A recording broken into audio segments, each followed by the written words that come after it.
मैं डॉक्टर कोमल, SM college Hindi विभाग।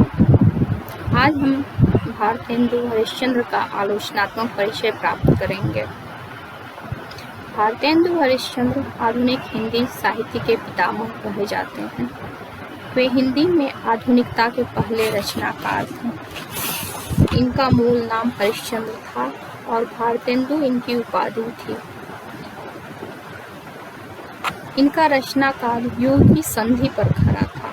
इन्होंने रीति काल की विकृत सामंती संस्कृति की पोषक वृत्तियों को छोड़कर स्वस्थ परंपरा की भूमि अपनाई और नवीनता के बीज बोए।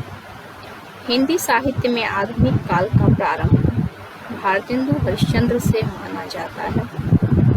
भारतीय नवजागरण के अग्रदूत के रूप में प्रसिद्ध भारतेंदु जी ने देश की गरीबी, पराधीनता, शासकों के अमानवीय शोषण का चित्रण अपना लक्ष्य बनाया। हिंदी को राष्ट्रभाषा के रूप में प्रतिष्ठित करने की दिशा में इनका योगदान उल्लेखनीय है। हरिश्चंद्र इनका उपनाम था। ये मूलतः वाराणसी के थे। भारतेंदु बहुमुखी प्रतिभा के धनी थे। हिंदी पत्रकारिता, नाटक और काव्य के क्षेत्र में उनका बहुमूल्य योगदान रहा। हिंदी में नाटकों का प्रारंभ भारतेंदु हरिश्चंद्र से माना जाता है। अपितु इनके पिता ने भी एक नाटक नहुष नाम से लिखा था, परंतु नाटक का विधिवत प्रारंभ भारतेंदु से माना जाता है। भारतेंदु ने नाटक लिखने की शुरुआत बंगला के विद्यासुंदर नाटक के अनुवाद से की थी। यद्यपि नाटक उनसे पहले भी लिखे जाते रहे, किंतु नियमित रूप से खड़ी बोली में नाटक लिखकर भारतेंदु ने ही हिंदी नाटक की नींव को सुदृढ़ किया। उन्होंने हरिश्चंद्र पत्रिका, कवि वचन सुधा, बाल विबोधिनी आदि पत्रिकाओं का भी संपादन किया। वे एक उत्कृष्ट कवि, सशक्त व्यंग्यकार, सफल नाटककार, जागरूक पत्रकार तथा ओजस्वी गद्यकार थे।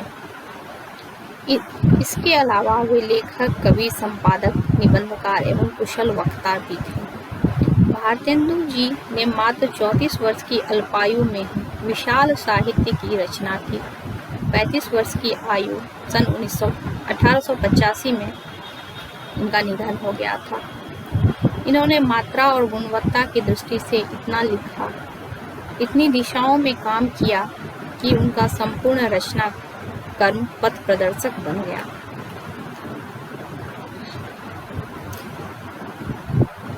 भारतेंदु का कृतित्व साक्ष्य है कि बहुत कम समय में बहुत अधिक रचना कैसे की जा सकती है। 35 वर्ष की आयु में ही उन्होंने मात्रा और गुणवत्ता की दृष्टि से इतना लिखा, इतनी दिशाओं में काम किया कि उनका समूचा रचना कर पथ प्रदर्शक बन गया है। भारतेंदु के पूर्वज अंग्रेज भक्त थे।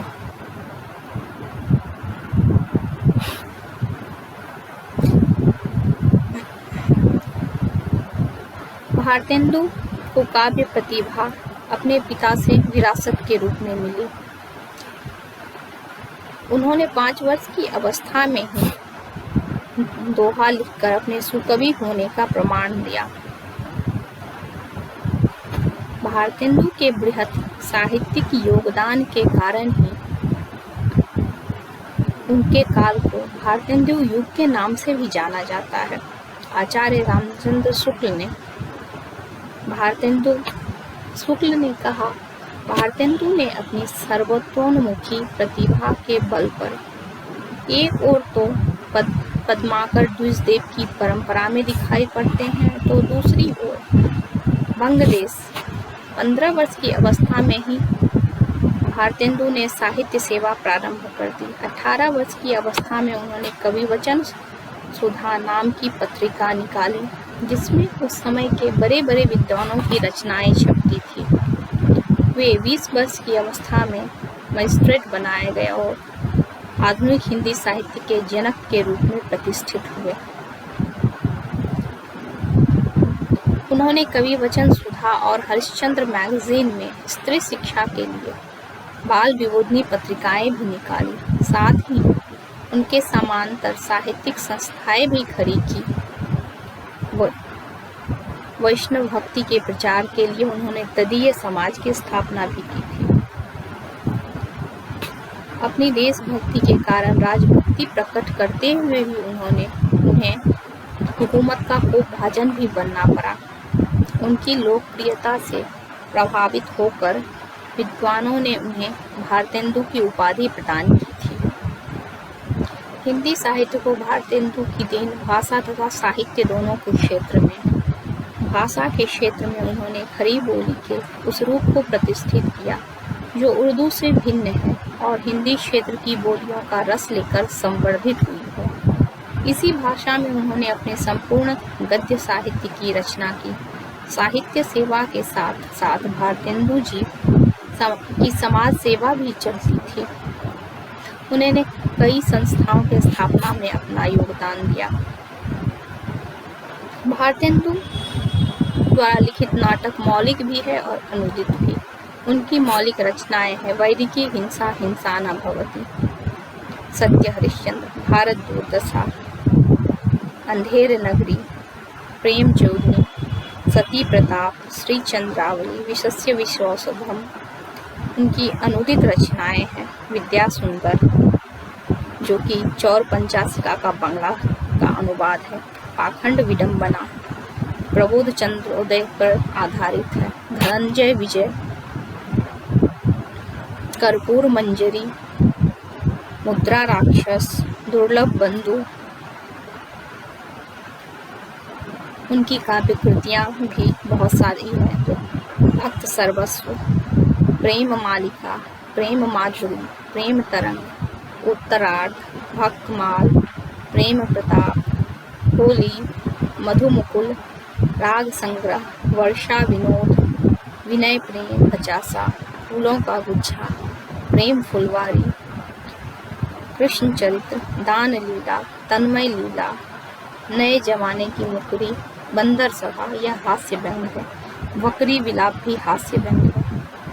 भारतेंदु जी की यह विशेषता रही है कि जहां उन्होंने ईश्वर भक्ति आदि की प्राचीन विषयों पर कविता लिखी, वहीं उन्होंने समाज सुधार, राष्ट्र प्रेम आदि नवीन विषयों को भी अपनाया। अतः विषय के अनुसार उनकी कविता श्रृंगार प्रधान, भक्ति प्रधान, सामाजिक समस्या प्रधान तथा राष्ट्र प्रेम प्रधान है। भारतेंदु ने श्रृंगार, रस, भक्ति, सामाजिक समस्या सभी क्षेत्रों में रचना की है। उन्होंने प्रकृति चित्रण से संबंधित काव्य भी लिखे हैं।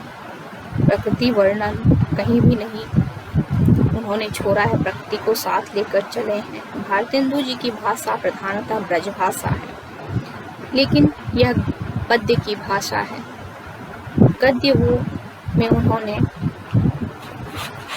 ब्रजभाषा और खड़ी बोली का मिश्रित रूप अपनाया है। उन्होंने ब्रजभाषा के अप्रचलित शब्दों को छोड़कर उसके परिष्कृत रूप को अपनाया। उनकी भाषा में जहाँ तहाँ उर्दू और अंग्रेजी के प्रचलित शब्द भी हैं। भारतेंदु जी की भाषा में कहीं कहीं व्याकरण संबंधी अशुद्धियाँ भी देखने को मिल जाती है, लेकिन यह अशुद्धि परिवेशगत है।